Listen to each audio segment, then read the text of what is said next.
Hi, I'm creating this video today to share with you information on why a home buyer and a buyer's agent should be looking at homes from two different perspectives. First of all, I'm assuming that you've talked to your agent, met with your agent perhaps in person or over a Zoom and discussed the wants and needs analysis and have a good idea for what the buyer is looking for in a house so that you have a good understanding of that. But what I really want to talk about is the two different perspectives that should be going on at a home showing. So first of all, with a home buyer, they're going to be looking at their wants and needs, the things that they've decided they want in a house, where they want to live, bedrooms, bathrooms, all of those things that we all kind of understand. But the underlying current that's going on during this process is buyers buy based on emotion. People connect with the house. They feel a connection to the house when they walk in, sometimes certain rooms. It's kind of like when you meet people. Some people you have a good vibe with, some people you don't. And it's the same way with houses. And that's a great thing, except when it derails their thought process and causes them to lose track of maybe what they thought they wanted in a house. So as that is going on and the buyer is doing that, the buyer agent should have a completely different perspective. The buyer agent obviously is concerned with the wants and needs, but the buyer agent should be looking at the condition of the property. That's a critically important thing because, as I said, people act based on emotion. So that's a good thing when it's a positive emotion. It can be a detractor when it's a negative emotion. And what we don't want is there to be something in the house that was missed at the initial showing that shows up later in the home inspection that upsets the buyer and makes them think they made a mistake. If there's something that's wrong with the house, the buyer agent should be pointing that out at the showing or talking about it before they write the offer so that they do not have that emotional reaction and feel like they made a mistake, because everyone's heard of buyer's remorse. When you make a big commitment like that, people act based on the emotion and then they use facts and figures to justify what they did. And if the facts and figures are uncovering things that are negative and surprising them, they're going to have a negative reaction to that. So what I wanted to do is put together a quick video that shows some of the things that I look at when I'm out looking at houses with the buyers. My name is George Belleville. I'm a realtor, and this video is for home buyers and also for newer agents who are wondering what they should be looking at when they're out looking at houses. As we approach the house, we're going to look over the house from top to bottom as we're walking in. And after you've done this for a while, you can do this at a glance. But you're going to look across the top there. If you look at the top of the roof there, you see there's a ridge vent up there. Look at the seams, look at the gutters, look at the slope of the gutters, the siding. Anytime two surfaces meet, you want to kind of glance at that real closely as you're walking up and just see. And as you can see it on the video, there's screen over that vent up there, which means at some point maybe they had an issue and they've taken care of it and blocked it out so animals can't get in. So as you're walking up, also another thing to note is, for example, this is concrete. You would want to look and see for any cracks, heaving, tripping hazards, things like that, because those are items that will get a property flagged by VA and FHA and sometimes conventional lenders. And it's not something you really think about, but they can be fairly expensive to repair, and it can throw a monkey wrench in your transaction. So you want to make sure that all the steps are the right height too. Sometimes these will sink and you'll have to step up too far to get in.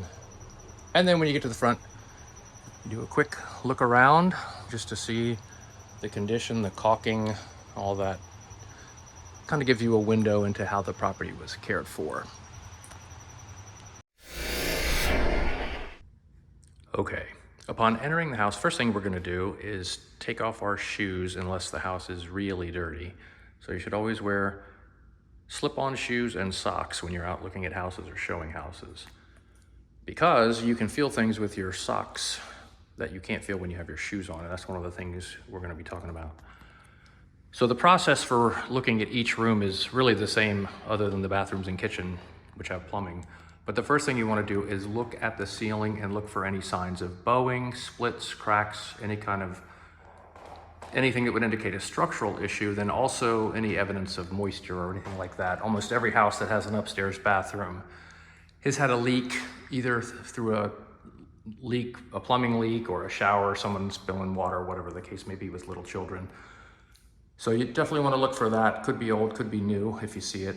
And then the next thing we're going to do is look at the top crease up there where the molding is. We want to look at the crease, see if we see anything there, and then each wall. So we're just going to go around the room and look at the top edge, down the wall, and all 4 sides. If there were 4 sides, this room doesn't have 4 sides. The next thing we want to do is look at the windows. And obviously you want to look and see if they're new or old or what the condition is. But the other thing you want to look for is down here on this corner on either side, if there's an issue with the window outside with caulking, any kind of leak, that's usually where it shows up because the water will run down the window and then come down in that corner. So that's a good place to check to see, because the wallpaper or the wall board will bubble a little bit if there's been water intrusion there. And then the next thing obviously is to look at the floor and look for any signs of buckling or anything like that. Obviously if there's carpet, it would be a little bit different.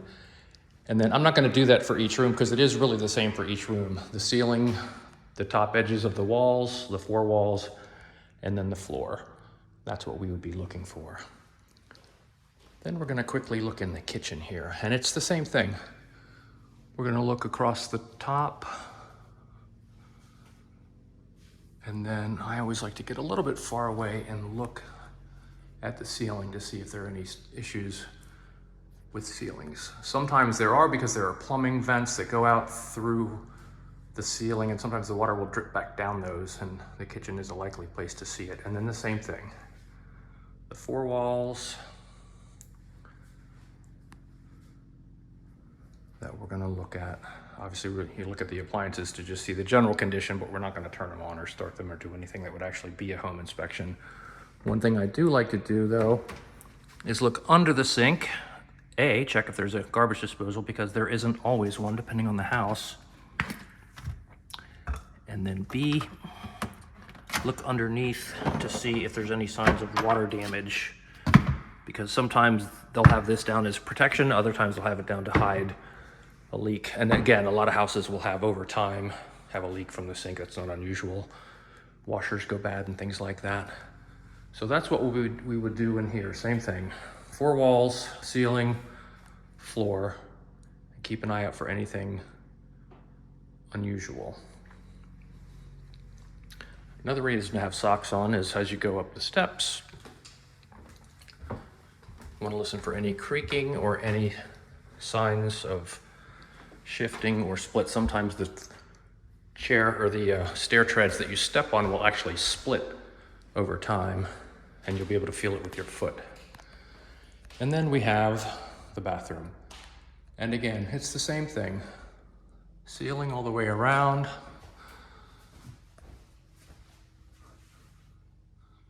And then each wall. This is kind of hard to do on video since we're kind of close.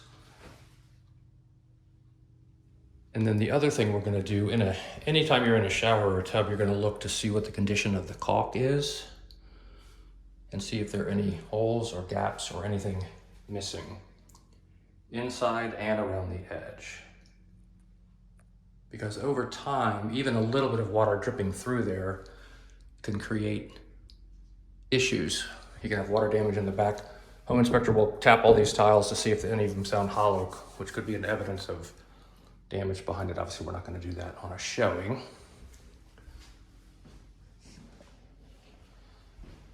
And then again, a room is a room other than the plumbing. Another thing is to look for the attic access and where that might be, because obviously where that is determines how easy it is to get to. Sometimes it'll be stuck in a closet or something, and it's really hard to get to. In this case, it's in the hallway, and you could actually maybe install one of those ladders that pulls down here if you wanted to. And again, that's not something that you would do while you're showing a house. You're not gonna get up in the attic, most likely, unless you have a ladder with you, but that's a little bit intrusive. And then, like I said, I'm not gonna do all these rooms, but it would be the same. Another thing we're going to look at is the mechanicals. So in this case, we're looking at the water heater, and it is an electric water heater. And I I would strongly advise you not go by what the listing says, because sometimes the owners don't know what they have and they just guess, and sometimes the agent guesses and they're wrong. But this is an electric water heater. If it were powered by gas, it would have a chimney coming up right here, and there would also be either a black metal pipe coming in to provide the gas, or I think they're always yellow, or a flexible pipe coming in with gas. And then also you'll notice this right here, that's the overflow valve. If for some reason this thing overflows, there's this pipe, and it should go, I think it's like a couple inches off the ground. Sometimes they'll cut off like right here, but that's really, really hot water coming out of there. That's why it's supposed to go down to the floor. And then they do have a drain pan down here, which is the way it's supposed to be done. And that blue thing is a newer requirement. I'm not sure when, but that's a pressure tank that they now require on replaced hot water heaters. And then the other thing is you'll see a proper plug there for the dryer. And also you'll see right here, these are plastic rubber. I'm not sure exactly what they are, but these things get old and they can get brittle and they can break, and most home inspectors will suggest that you replace these with stainless steel hoses, because that way they don't break.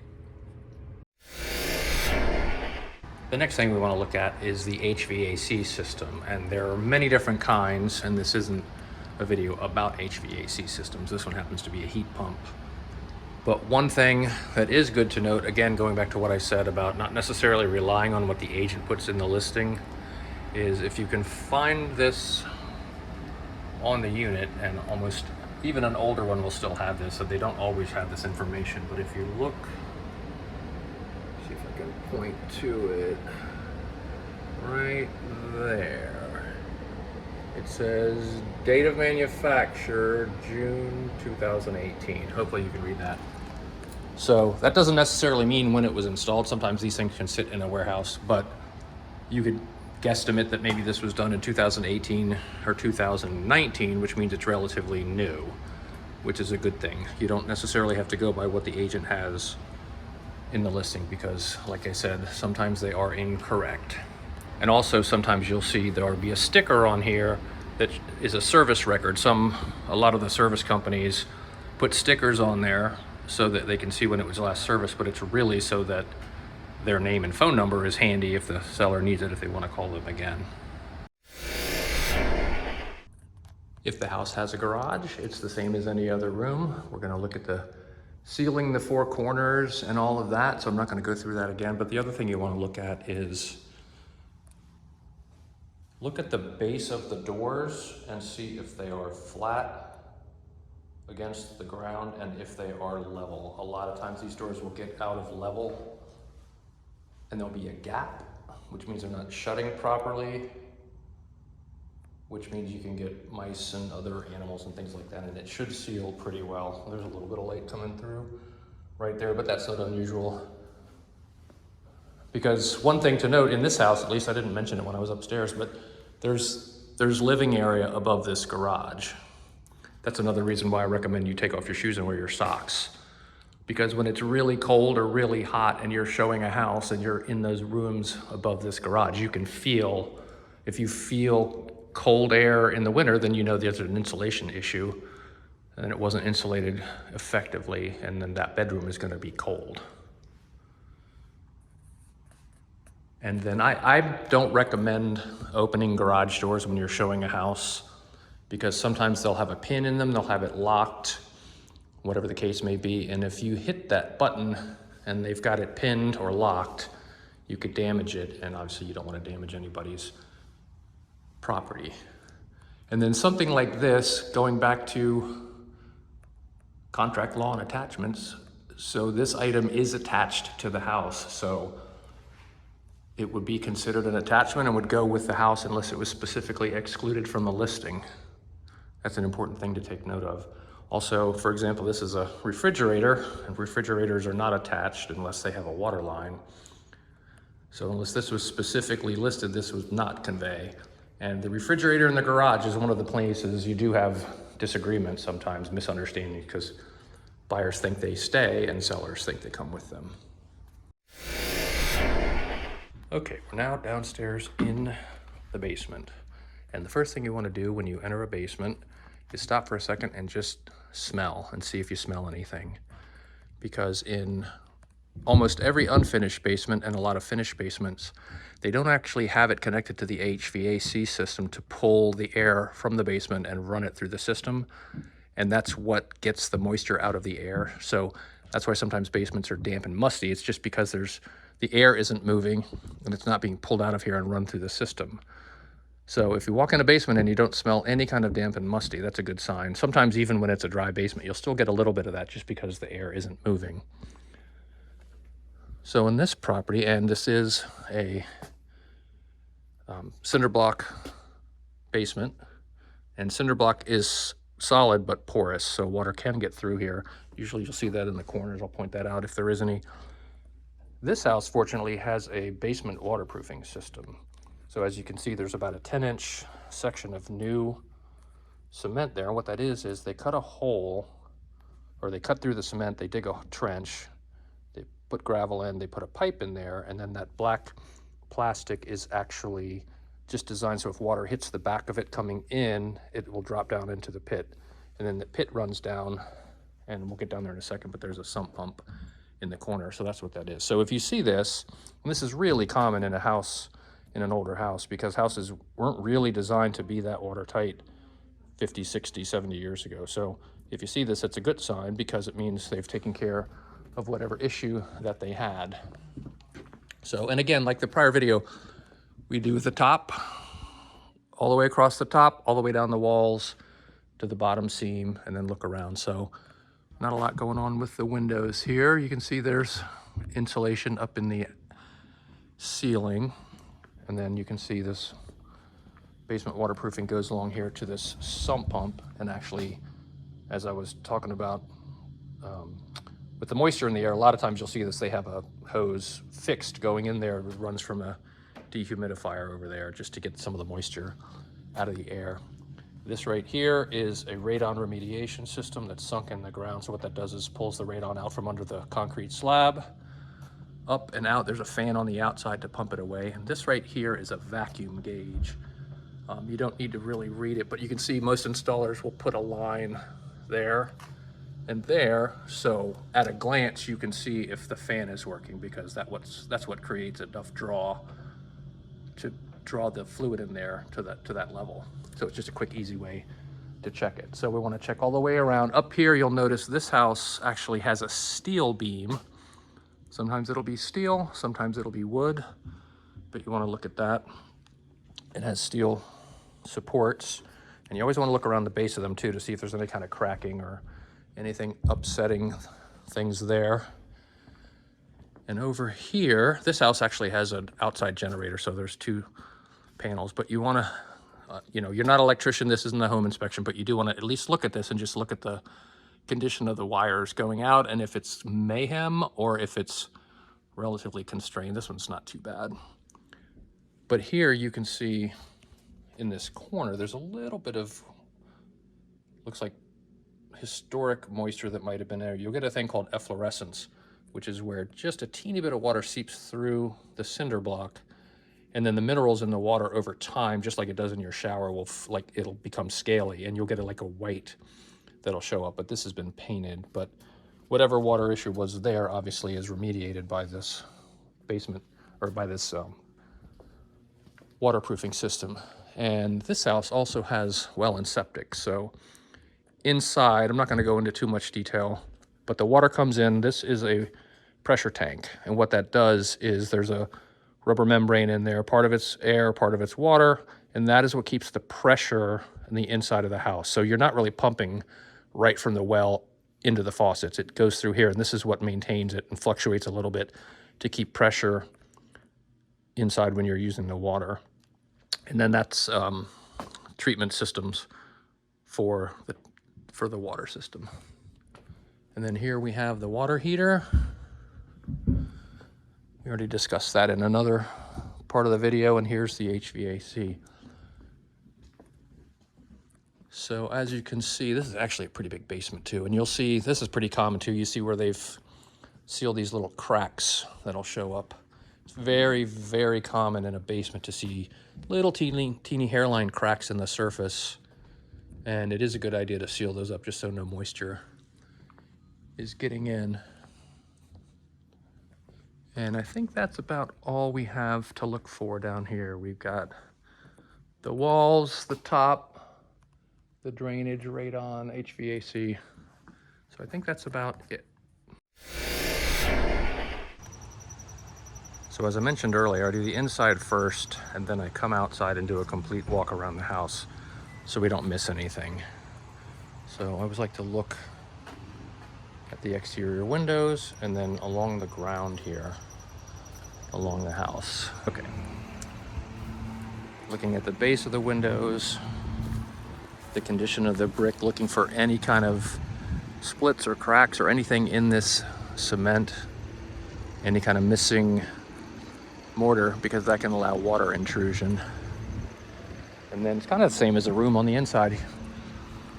Along all the creases, top to bottom, you look and see. And again, you're showing this house, this is not a home inspection, but we want to make sure nothing comes up in the home inspection that's a surprise. Surprises are not good. That means we weren't paying close attention. For example, there's some rotted wood right here under that window.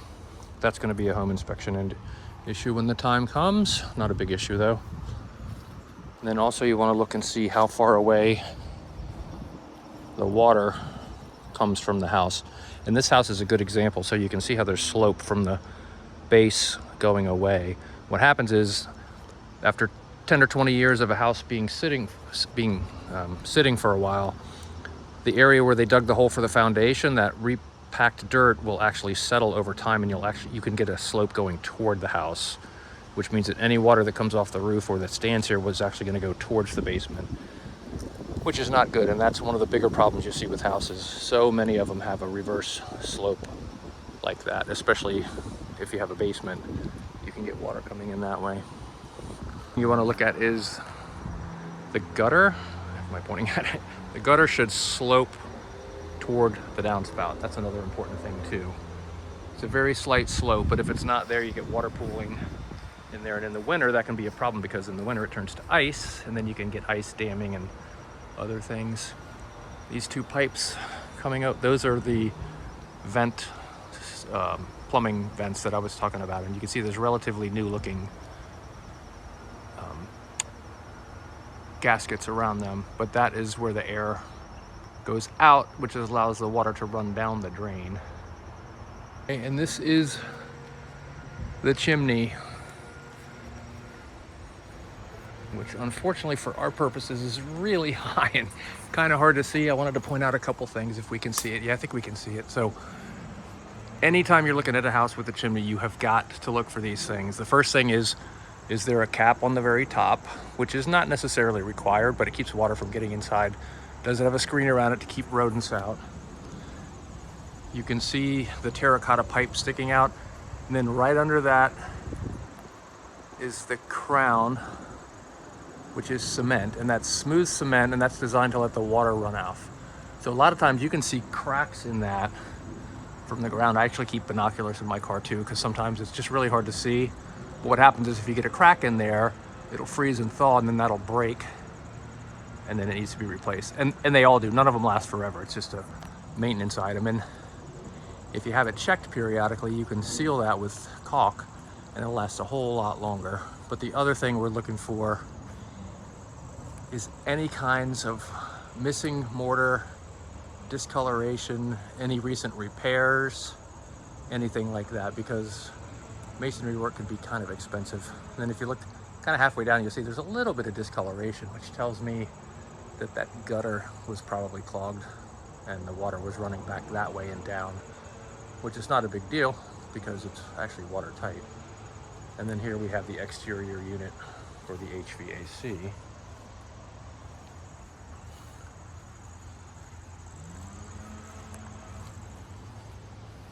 And as we did from the inside, you want to look at the garage doors and see, make sure they're sealed properly and closing properly. And then again, this is a little better angle because the sun's not facing us. But just again, perusing all this brickwork to make sure there are no signs of any kind of cracking or settling, or even sometimes the front of these will start to move forward if they get damage behind them. Well, if you've made it this far, thank you. I hope you appreciated the information in that video. I know it was a long video, but it really is important information. So for those of you who are buyers, hopefully you got from that it really is important to work with an agent who has experience and can spot things in advance that can save you headache and hassle and perhaps lost money and all those other frustrations that can happen. And for you newer agents who watch this, hopefully you got from this that it's really important that you get some training and experience on doing these showings.